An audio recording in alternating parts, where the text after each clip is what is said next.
I woke up with my vision blurry and my head pounding like an alarm. When my vision cleared, I looked around the strange room. This room was not mine. I panicked and screamed, "Where am I?" I started to move around, but ropes held me down. The door creaks open before a figure walks in. The figure wore a lab coat, black pants, a black shirt, and black shoes. His black glasses framed his freckled face, and brown hair fell in his field of vision. His dark brown eyes seemed to stare at me with no emotion. He cleared his throat and spoke. Greetings, being. I stared at him with fear in my eyes as I struggled to move because of the ropes. My struggle did not bother him as he continued to speak. My name is Dr. Henz. You are here because you were suspected not to be human. So, welcome to the facility. Froze as he paused his speech for a moment. Not human? I thought. Like he knew what I was thinking. He grinned in amusement. Based on your confused state, you have no clue what I mean. However, that is not important right now. What is for you to understand that you can't leave here anytime soon or ever. So, welcome to your new home. Without thinking, I blurted out, "What?" Dr. Henz chuckled darkly, then walked towards me. If not for the ropes, I would have moved back. Dr. Henz stopped right in front of me, and a swift movement cut the ropes restraining me with a knife that appeared out of nowhere. Confused about where he got the knife in the first place, I was stunned.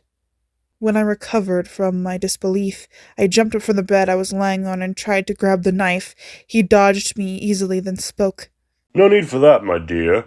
I cringed at the pet name and glared at him.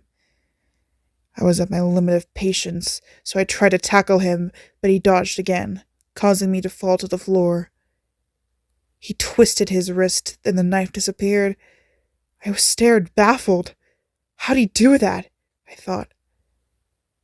He turned towards me and stared me down. With a tilt of his head, he spoke. Are you done now? I glared at him and stood up from the floor. I dusted myself off and nodded yes, for I was done. For now. Dr. Henz gave me a look, signifying he didn't believe me, then spoke. I'll believe you, for now. But as I said before, you are under suspicion of not being human. Until we can prove whether you are or not, you will live here. Of course, you would have to work here as well in turn. So, you will be taken care of and keeping company with the other beings within the facility. I know that you don't want to. However, it's either that or death. So, choose wisely. I blinked in shock. I'm sorry. Did you just say that it was either I work and live here or die? Dr. Henz nodded his head yes, and then spoke.